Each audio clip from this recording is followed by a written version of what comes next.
तो भाई अडानी वापस से इंडिया के रिचेस्ट मैन बन चुके हैं और वो भी तब हुआ है जब हिंडनबर्ग का रिपोर्ट आया है उसके बाद। और उधर मुकेश अंबानी हिंडनबर्ग को फोन करके कह रहे हैं कि यार तू मेरे ऊपर भी जरा रिपोर्ट पब्लिश कर दे। तूने रिपोर्ट पब्लिश किया और उसी के बाद अडानी ने मुझे टेक ओवर कर लिया। तीसरी तरफ हिंडनबर्ग को सोरोस कह रहा है कि पार्टी बदल लिया, पैसा हमसे लिया और नेटवर्थ अडानी का बढ़ा दिया। और चौथे तरफ राहुल गांधी कह रहे हैं कि भैया हिंडनबर्ग वाले भैया जरा हमारे नेशनल हेराल्ड वाले के ऊपर भी एक रिपोर्ट पब्लिश कर देना।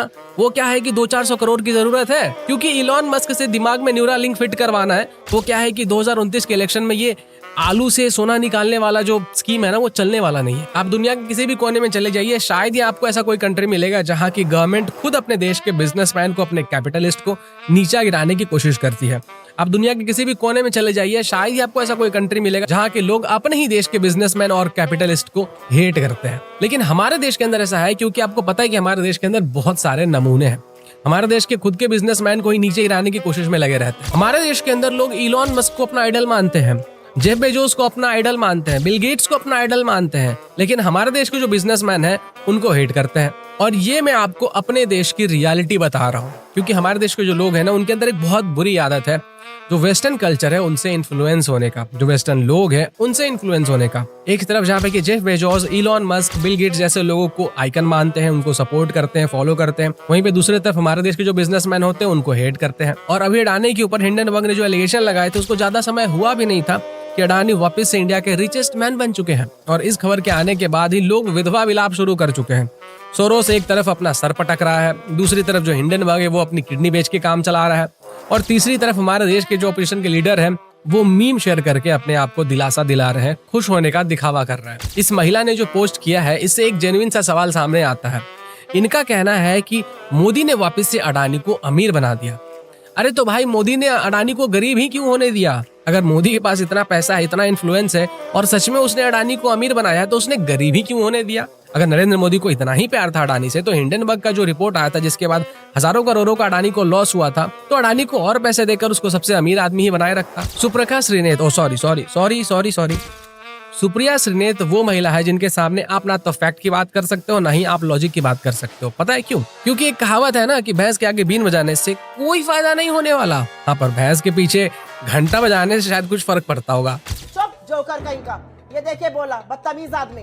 तुम 2 कौड़ी के नाली के कीड़े हो। अरे नाली के कीड़े, चुप हो जा नाली के कीड़े। जितना कार्बन डाइऑक्साइड ये लोग अडानी को गिराने में, अडानी को नीचा दिखाने में बर्न करते हैं, अगर उसका आधा एफर्ट भी अगर ये लोग इलेक्शन में लगा देते तो इतने साल से ये लोग ऑपोजिशन में ना बैठे होते। अच्छा, कांग्रेस पार्टी के जो लीडर्स हैं, जो नेता है, वो क्या कहते हैं? वो कहते हैं कि भाई हम विकास की बात करते हैं, हम देश में विकास लाएंगे।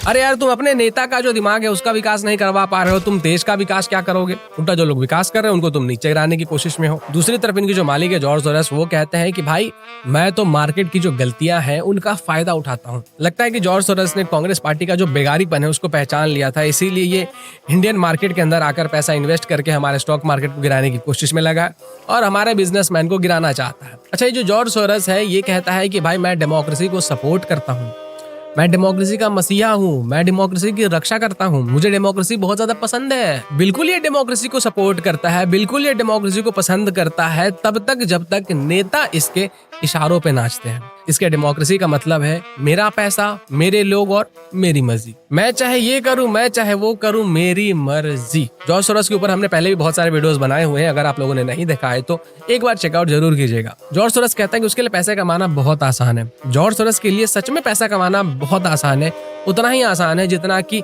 चाय में बिस्किट को डुबोना है। डुबोने से ज्यादा है कि इसको डुबोने का बहुत शौक है, फिर वो चाहे किसी कंट्री का शेयर मार्केट हो या फिर किसी कंट्री का इकोनॉमी। अगर इलॉन मस्क रीयूजेबल रॉकेट्स बनाता है तो लोग उसे सपोर्ट करते हैं, लेकिन वहीं पे अगर अडानी हमारे देश के लिए डिफेंस इक्विपमेंट्स बनाता है तो कांग्रेस पार्टी उसे हेट करते हैं।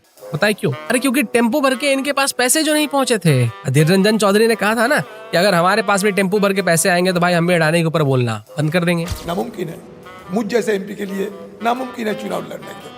एक बैग पैसे से बन जाएगा अडानी अंबानी। बड़ा नोट मिले तो एक बैग से बन जाएगा आपका चुनाव। जैसे लोग मिल जाएगी। मैं तो बीपीएल हूँ। तो आप पार्लियामेंट में तो इनको बुरा भला कहते हैं, अडानी अंबानी को, सबको जरूर कहते हैं। फिर वो तो नहीं भेजेगी इसलिए कहते हैं, भेजने से चुप जाते। दादा अगर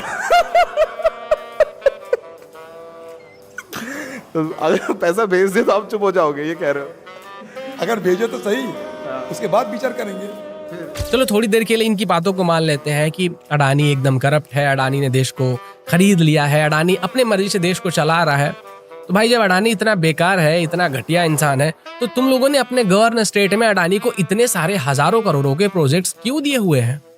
और तो और तुम्हारे जो नेता है भाई, वो इनके साथ फोटो शूट भी करवाते हैं। देख रहा है विनोद कैसे बात को गोल गोल घुमाया जाता है। अच्छा ये बताओ कि कांग्रेस पार्टी हमेशा क्या कहती है? कांग्रेस पार्टी हमेशा ये कहती है कि हम युवाओं से कनेक्ट कर रहे हैं, युवाओं से कनेक्ट करने का प्रयास कर रहे हैं। लगता है कि इनका जो इंटरनेट है ना, वो डायल अप मॉडेम है। जो डायल अप कनेक्शन पहले यूज होता था ना, लगता है इनका वही कनेक्शन है जो अभी भी बफरिंग में चल रहा है। भाई इनको पता ही नहीं है कि दुनिया कहाँ पहुंच चुकी है।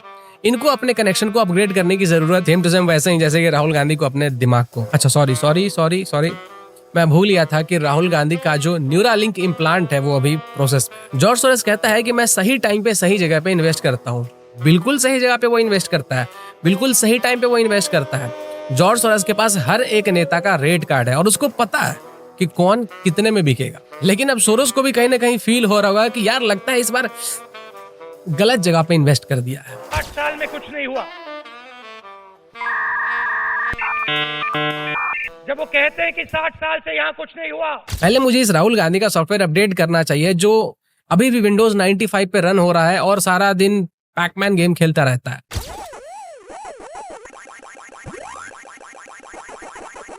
अब देखो भाई, इन सभी लोगों का जो गुट था, इन लोगों ने प्लानिंग किया हुआ था कि भाई हिंडनबर्ग से रिपोर्ट पब्लिश करवाने के बाद फिर से अडानी के जो स्टॉक्स गिरेंगे उसमें हम लोग अपना मोटा प्रॉफिट बनाएंगे, पैसा ही पैसा होगा। लेकिन इनका जो दाव था वो उल्टा पड़ गया।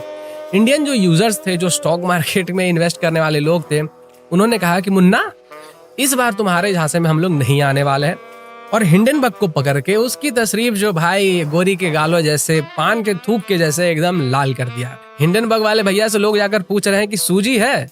अगर सूजी है तो बर्फ लगा लो, और अगर सूजी नहीं है तो दूसरे दुकान से ले लो। अंकल सूजी है क्या? सूजी? हाँ बेटा है, कितने दो? फिर तो बहुत दर्द होता होगा नहीं? और वहीं पे दूसरी तरफ जॉर्ज सोरोस फिलहाल अभी कोमा में है और जब वो वापस से उठेगा तो फिर कुछ न कुछ खुरपात प्लानिंग करेगा। बाकी तब तक के लिए अपने देश के बिजनेसमैन को भी उतना ही प्यार दीजिए जितना कि बाकी देशों के बिजनेसमैन को देते हैं, क्योंकि ये देश हमारा है और हमें ही इस देश को महान बनाना है। और बाहरी ताकतें तो आती जाती रहेंगी, उनसे लड़ने के लिए जरूरी है कि हम लोग यूनाइट रहें। जय हिंद, नमस्कार।